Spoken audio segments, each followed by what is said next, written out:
Hey everybody, Matt Colville here. It's the Thursday video, so we're going to talk about how D&D went last week. We're going to find out what happened to the heroes in Broken Spire Keep, and hopefully there'll be some lessons in there for all of us DMs to learn from. Maybe not, we'll find out. Before we get to that, I wanted to do a little bit of bookkeeping. I was on a couple of podcasts recently that I want to promote. Gamemaster's Journey, we talked about Dungeons & Dragons, and we talked about the series, and me as a DM. There's a link to the doobly-doo. I was also on a podcast called the Chippewa Valley Geek. We weren't talking about Dungeons & Dragons, we were talking about my time at a company called Last Unicorn Games, working on the DUNE collectible card game and role-playing game. There's the DUNE RPG, which I was one of the designers on. I was an art director on. It was a lot of fun to work on. So if you want to learn about my past life in the tabletop business, that's a great podcast to listen to. Also a link in the doobly-doo. I also wanted to announce a live event, May 22nd, Sunday at 11 a.m. I am going to live stream the process of putting a campaign map together. Remember how we originally in one of the early videos, we talked about a town? Well, we're going to zoom way out and we're going to start with a local area campaign map, kind of like the equivalent of the Sword Coast in the Forgotten Realms. And I'm going to start with a randomly generated map that we made in Hexographer, and then I'm going to look to Twitch chat and say, okay, what's this mountain range called? Who lives here? Tell me something interesting about it. And we're going to populate it with towns and secrets and different races and where they live. Maybe talk about the politics of the area, but mostly my goal is to generate a map that has labels for everything that we all made together collectively. And because kind of my brand is this face in the video, for which I apologize, when we stream on Twitch, I want to be in the stream, and that needs some special technology, which I was able to buy because people are supporting the channel. They go to my Amazon page, for which there's also a link in the doobly-doo, and they buy my fantasy novels, and some of them like them, but with the revenue generated from that, I was able to try something interesting. Let's see if it works. Holy crap, I think it's working. There should be Broken Spire Keep behind me, where the players left off last week. This is a drawing from one of the players, my friend Zach Madeir. He is an illustrator, he's an artist, he works at Turtle Rock Studios. So when they were capturing Broken Spire Keep, he was drawing it. I got a green screen, that's the technology that lets this happen, and that's largely because people come to my Amazon page, they buy my books, and as a result, I can try interesting stuff like this. It should mean that when we stream on Sunday and we build our own little campaign setting, you'll be able to see me in the video in the overlay. That's going to be an experiment too. We'll see how it works. You can follow me on Twitch /Matt Colville. You can follow me on Twitter /Matt Colville for updates regarding how it's going. So it's Thursday. Let's talk about how last week's session went.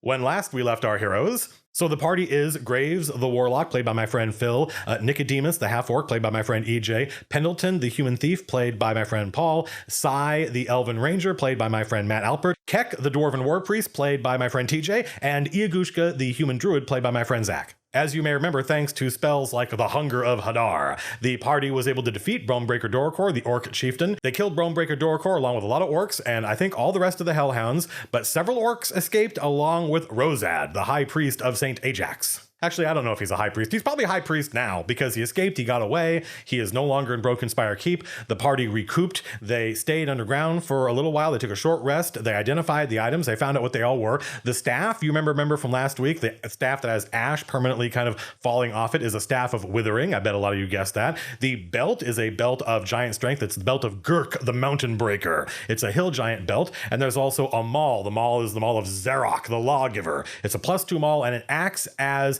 a sword of life stealing only against chaotic creatures. So now when Keck, the Dwarf War Priest, wields the maul of Zarok, the Lawgiver, if he hits somebody who's chaotic and criticals, he steals 10 life from them. They lose 10 hit points, he gains 10 hit points. The ring was a ring of free action, so of course Keck is using that because he only has 5 squares of movement. Nicodemus is wielding the two-handed Great Axe Wound, Bonebreaker Dorkor's +2 Great Axe, which crits on a 19 to 20 and also then inflicts a d6 bleed damage every round until the target makes a Constitution saving throw. But it is a two-handed axe, and Nicodemus wants to keep using the Shield of Andrim. So what I did for Nicodemus, because I wanted him to feel special, I want all the players to feel special, but one character at a time, I said the next time you crit with Wound, you will unlock the Iron Hand ability, which is basically the Monkey Grip feat from 3.0, but I don't like the name Monkey Grip. That's kind of silly. So I thought it would be cool that since this is Black Iron Axe, that the feat would be called Iron Hands. EJ, Nicodemus's player, thought that was fantastic. So he's walking around with Wound now. He's got the Shield of Andrim slung over his back and covered. Anytime he's not fighting with the Shield of Andrim, anytime he's in town or on the road, he makes sure the shield is covered, basically like a Black Knight, because he doesn't want anyone to find out that this ancient artifact is in the party. That's an important point. Stay tuned. That's a dead metaphor, right? Stay tuned. We don't tune anything in anymore as far as I can tell. We're not listening to the radio. Regardless, you get it. Stay tuned.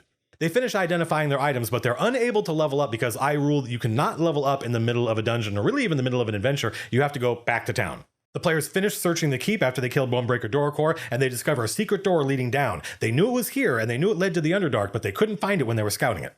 Now they have found the path down into the Underdark, and they know that this is the route that all the kidnapped spellcasters are taken down. So they've identified all the items. Nicodemus is looking forward to being able to use this two-handed axe one-handed, but he has to crit first. And so they begin the process of going back up to the upper level, at the ground level of Broken Spire Keep, to find out where are all the orcs and is Rosad still around. They pick one of the two stairs up, and Pendleton, probably whom you haven't heard much about because he hasn't done much so far, is able to sneak up and finally, like, this is a character who has spent a lot of time now underground, in caves, and so because he doesn't have dark vision, he's a human thief, he hasn't really been able to do any of the cool thief stuff. He's always had to rely on light to see.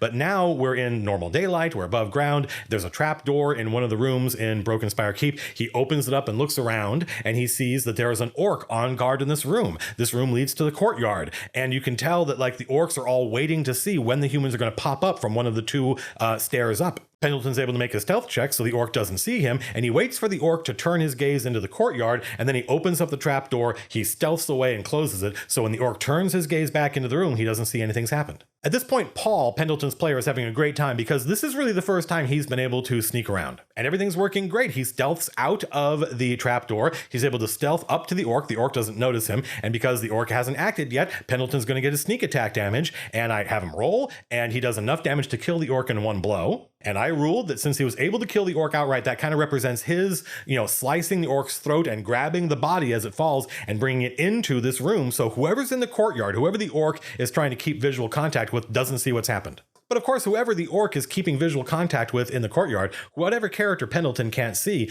that character is presumably looking from one orc to another because there are two ways down to the lower level, and they know the humans are going to come up from one of them. So now the clock is ticking. Pendleton goes to the trapdoor, he opens it up, he gestures for the characters to come out. They all pour out of the lower level. Now they're all on the ground floor. They have 2 or 3 NPCs with them. They have Sir Arkazovar, who is Nicodemus's knight now, sworn to Nicodemus's service. They've also got Hax, the infidel. He's the dwarven priest, and they have Horus, the dwarven fighter, who was an earlier member of Graves's first party. So with the NPCs, this is a pretty large party. They roll initiative, they charge out of this room into the courtyard, and they find not only are there a couple of orcs left, the orcs that were left over from the battle below, but also this is where the ogre is. They knew there was an ogre in this keep somewhere, but they hadn't fought him in the dungeon below. This is where he is, and he's waiting. He's been given orders by Rosad, the priest of St. Ajax. Rosad is taken off. Rosad is gone, and the players know it. There's a battle, and it's kind of the denouement battle. The climax of this adventure was the week before in the dungeon below when they defeated Bonebreaker Doorcore. But now they also have a cool recurring villain. Who knows when Rosad, the priest of St. Ajax, will return.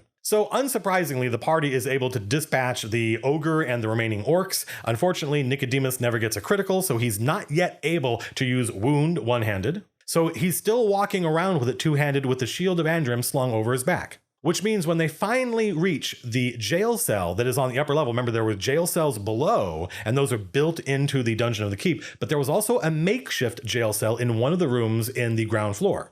It was the first room Iagushka entered when he turned into a spider and entered the keep to explore it, and he saw there was a young human in a makeshift jail cell, and he made a note of it and moved on, and this is the first time the players have able to check out what's going on in here. They find a young boy in rags. He's emaciated. There's filth and offal in the room around him. The orcs have obviously not been treating him well, and he's standing up and he's kind of alert and wary and alarmed. And of course, I think somewhat typically, the party are not exactly a noble-looking group of characters. They look like a band of mercenaries, right? Graves looks like an evil necromancer from my point of view. Nicodemus, the half-orc, does not look like a friendly character. There's an elf and a dwarf, actually a couple dwarves in the party, and elves and dwarves currently do not get along with humans in my campaign. So this young boy looks and he's wary. What's going on? He knows something has happened. He's heard the orcs fighting, and he's not surprised that a band of heroes comes in, but what he doesn't know is, are these guys heroes or are they mercenaries? The heroes say, who are you?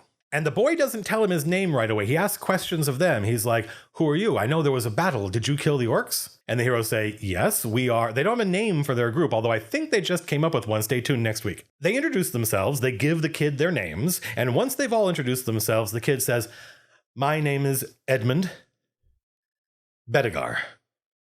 He's watching them. He's trusting them with this information. He doesn't know how they're going to react. He's wary. And the party immediately start going, oh my God, it's the last son of the previous Baron whose family we thought were all dead, right? For those of you joining late, the first email I sent out for this campaign was titled, "The Baron of Bedegar is murdered, his family killed." They were killed by orcs. And the current regent, Lord Saxton, claims that he was the one who drove the orcs away after they had come in and murdered Lord Bedegar. The players immediately start discussing what this means. The kid is blonde and blue-eyed, but has a telling epicanthic fold. An epicanthic fold is the kind of fold in the eye that Asian people have. It's an adaptation due to cold, I think. And when the heroes were in Bedegar Keep, they saw on the wall of the receiving room were the kings of Bedegar, and they all are blonde and blue-eyed and have the epicanthic fold. They don't remember that at first, but once he introduces himself as Edmund Bedegar, they go, of course, the painting's in the keep. And that's why they never really debate, is this kid lying? First of all, why would he claim to be that if he was not? And second, they now believe he really is the last scion of the family of Bedegar. So even though the battle against the ogre and the other orcs only took about 45 minutes, we then spent the next 3.5 hours just role-playing, which was pretty spectacular. I told the party, by the way, I said, you guys have cleared out Bedegar Keep, and as far as I'm concerned, it is now civilized. So if you guys want, you can level up. And they started talking about what to do with this keep. They thought we should take this keep and make it our stronghold. Now, every DM is different, but this is how I personally know that my campaign is working. When the players take over something and start thinking, let's make this our base. And I have rules, which I will probably at some point put online, maybe on the DM's Guild, for strongholds and how strongholds work and what happens when a player creates a stronghold. These are supplements to the stronghold building rules in the DM's Guide. Each class has a different kind of stronghold and gets a different kind of special ability. So I tell the party, either this is a wizard's tower, right, the spire, broken spire keep, with a keep attached, or it's a fighter's stronghold with a wizard's tower attached. It's up to them. But this obviously isn't a cleric's temple or a druid's grove. So there's only a couple of options as to what kind of stronghold it can be. Of course, EJ's like, dude, I want a stronghold. And everyone's like, this should be your stronghold. Let's take all the money we got and fix this place up. Right, the guy, I think about like 26,000 gold, and it's probably going to cost 20 to 30,000 to fix this place up because they don't have to build the keep from scratch. If you look at the rules in the DM's Guide for the cost of a keep, most of the keep is built. They just have to repair it. And of course, these are the characters that saved all the people in the town of Gravesford, so they are known in a local town, and the townsfolk and the villagers from the outlying towns will come and help them. There are masons and carpenters they can pay. So they're super excited about taking this keep and turning it into something that is nice instead of kind of a ruin. Edmund Bedegar is 13 years old, and he watched his family murdered by orcs. Then he was brought to this keep by those orcs and kept alive, but not in very good condition. While the players are talking to him and trying to figure out what should we do, and they start asking him what he wants to do, he does not react like someone who is grateful for being saved. He's actually kind of acting like a baron. Because from his point of view, that is the situation. He is now the Baron of Bedegar. They are in Bedegar. These are his subjects. And the players do not like being treated like subjects. That creates some great tension. The party are really happy that they saved this kid, and they're acting like, they've saved the prince, which they basically have, but he is not acting happy to be saved. He's starting to treat them like his subjects, because that's kind of how he feels.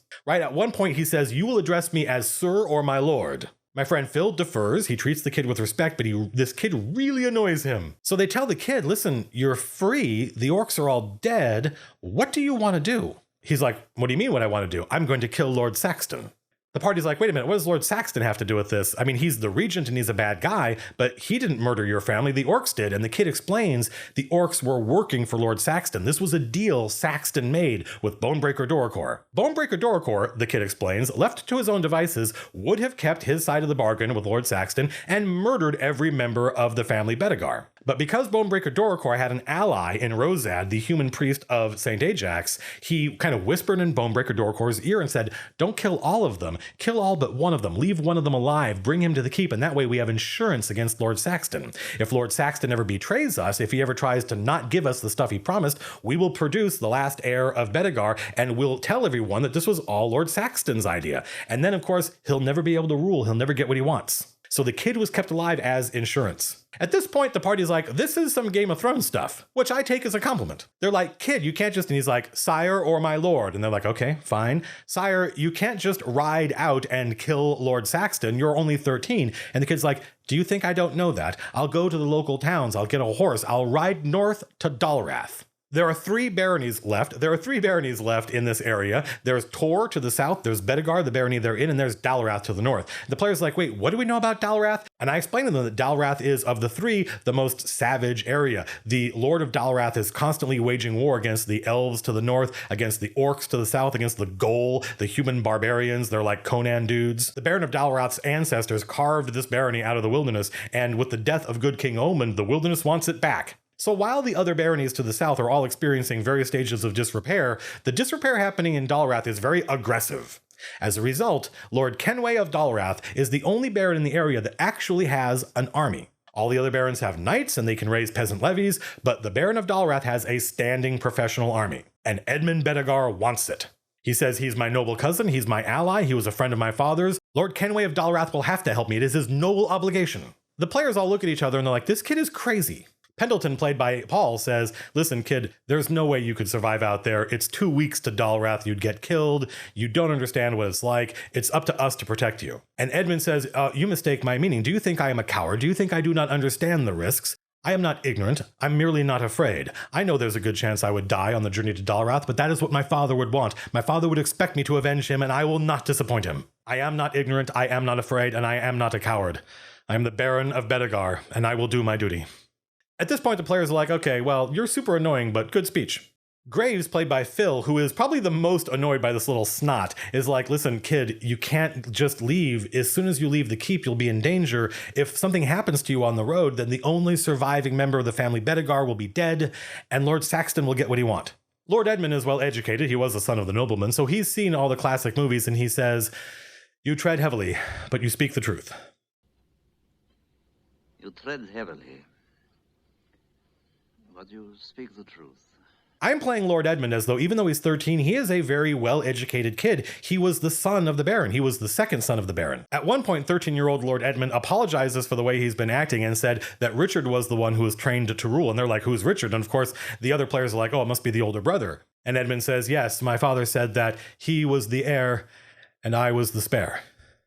And of course, that makes the players go, ah, and they kind of feel bad for him now. A little bit. He is kind of a little brat. Phil, even though he doesn't like this kid, does not want the kid to die, does not want the kid out of their sight, because his character Graves really hates Lord Saxton and the Black Rose. It's part of his backstory. So under no circumstances, Graves going to let this kid go off on his own. He said, listen, I have an owl familiar. If you want to contact Lord Kenway of Dalrath, why don't you write him a message and I will have my owl Mojo deliver it. The kid thinks about it and says, this is wise counsel. I will draft a letter. So the kid starts writing a letter and they're all watching him draft it, and he explains who he is. He begins the letter, noble cousin. He explains that he's alive, that Lord Saxton is not the regent. Lord Saxton is an usurper. He explains the plot with the orcs. He says that he requires aid. And as soon as he describes that he's at this keep, the players are like, no, don't tell him that. We don't want anyone to know where you are. And they argue about it for a few minutes, but Lord Edmund says very well, and he removes that part of the letter. He just rips it off. He asks Graves, can your owl wait a day for a reply?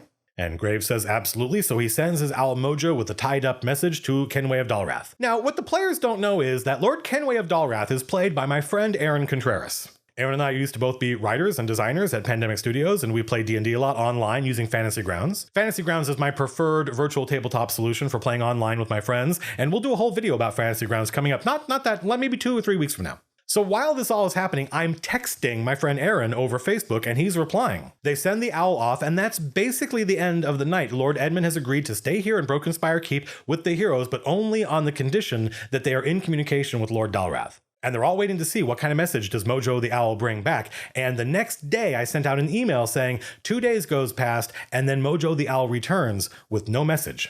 And the player's like, great, why can't anything be simple? Sai, the Elven Ranger, looks up when Mojo returns, and he notices a hawk circling the keep about 1,000 feet in the air. And Sai, the Elven Ranger, is like, oh, great, a hawk. This can't be a coincidence. He watches the hawk, and the hawk flies off to the north, and he says, that hawk is from Lord Dalrath. And now the party's like, great, now what do we do? As soon as Sai, the Elven Ranger, points out the hawk over the keep, Phil, playing Graves, is like, oh, wonderful. No message from Lord Dalrath on the owl, and now he's spying on us from a hawk. That guy is going to send his army down here and take over Bedegar. He's going to see that Bedegar is weak. He's going to see that the legitimate ruler is a kid. He's going to see there's an usurper on the throne. He might even murder this 13-year-old kid just to legitimize his own claim. But Sai, the Elven Ranger, is super excited by the fact that Lord Kenway is another player in this campaign. He didn't know that until the end of Thursday night when I mentioned it, and that changed his entire point of view. He fundamentally believes that this is an opportunity to team up with another human player. So Sai, the Elven Ranger, thinks that Lord Kenway of Dalrath is going to be an ally, and Graves, the Warlock, is afraid that Lord Kenway is going to see weakness and swoop down here and take over the whole place. I spent a long time in Facebook talking to my friend Aaron about what he wanted to do, about the message, about what it meant, and he told me his plan. That's where things stand just before tonight's game. The party is wondering, what is Lord Kenway of Dalrath going to do? And they're going to spend, they said, about 10 days to 2 weeks here in the keep waiting to see what shows up. An army would take a long time to move down here, so they're thinking maybe some scouts, an emissary, maybe a diplomat, maybe some knights, maybe Lord Kenway himself, they don't know. They sent the 2 NPC dwarfs south to the town of Gravesford to tell the townsfolk, listen, if there are any masons or any carpenters or any metal workers, come north to Broken Spire Keep, there's plenty of work. The party wants to upgrade this ruined keep into their own stronghold. They also want to get down to the Underdark. Iagushka's master, the Druid of the Swamp, is missing. Tace, the Wizard of Bedegar, is missing. Pinna, the Wizard of Gravesford, is missing. All these wizards and clerics and druids that the party have met all disappear and go below. So they're kind of champing at the bit to get down into the Underdark and rescue these kidnapped wizards, but they want to wait and find out what happens with Kenway of Dalrath. Kek, the dwarven priest, suggested that they retreat from the castle. They take the kid and they head into the swamp. They head into Iagushka's swamp and they leave Mojo the Owl as a scout over the keep, reporting back to Graves regarding what shows up. I thought that was a great idea. I thought that probably would have worked. But Graves pointed out that he wants to be here when someone shows up. He wants the opportunity to talk to them. I mean, they don't know who's going to show up, and they know it. It may be somebody hostile, it may be somebody friendly. If it's somebody friendly, obviously they want to make contact. If it's somebody hostile, I think Phil wants to know that too. So he's like, I don't want to leave the keep because I want to meet whoever comes down here and I want to be able to negotiate with them. Meanwhile, Sai, the Elven Ranger, is drafting another letter to Lord Kenway. The first letter from Lord Edmund got no response, so maybe a second letter from the party, the people who rescued Lord Edmund, might get a response. So Sai drafts this long letter and asks Graves if he can tie it to Mojo's leg and send it north. What I know and what you know is that there is no way that letter is going to get to Lord Kenway in time to stop the emissary he sent south. So letter or no letter, whatever's going to happen tonight is going to happen. So that was last week's session. I don't know if there are any useful lessons there to be learned. I mean, things didn't go exactly the way I planned. Nicodemus never showed Edmund the shield of Andrim, so Edmund kind of treated these characters as though they were mercenaries, and that upset the characters. They don't like that. And so the whole relationship between Edmund and the PCs is very strained. That doesn't bother me at all. I mean, there is no outcome to this that would bother me. It's up to the players to decide what to do with this kid. Maybe there was no obvious lesson there, but hopefully it was entertaining. Next Thursday's video, we'll cover what happened tonight, and that's the plan. Monday's video is going to be about running Dungeons & Dragons, and Thursday's video is going to be about my sessions that week and what I may have learned from them as a DM. Hopefully Monday's video is the edited YouTube video of the Twitch stream from the day before, from this Sunday at 11 a.m. Pacific Standard Time, where we're going to get together in Twitch/Matt Colville, and build a campaign setting together. When I say campaign setting, I don't mean history and gods. I literally just mean we're going to make a map. The map will have natural features, it'll have mountain ranges and forests, it'll have towns, it'll have secret ruins and keeps and temples, and all of these things will be determined by the players in Twitch chat. So if Monday's video isn't about building a campaign setting in Hexographer, then it didn't work. But even if it fails in a sufficiently interesting manner, I will have learned a lot, and hopefully we'll be able to do it in the future. That's it for this week. I hope the green screen wasn't too distracting. I thought it was neat. As always, I don't have ads enabled. I don't have a Patreon. You can come by my Amazon page in the doobly-doo if you want to help support the channel. I am an independent fantasy author. I've written 2 novels. I'm working on my 3rd. People have bought them, and they seem to like them. I hope you can join us in the stream 11 a.m. this Sunday, Pacific Standard Time. If not, don't worry about it. Hopefully there'll be a video you can watch on YouTube later. Wish us luck. Peace out.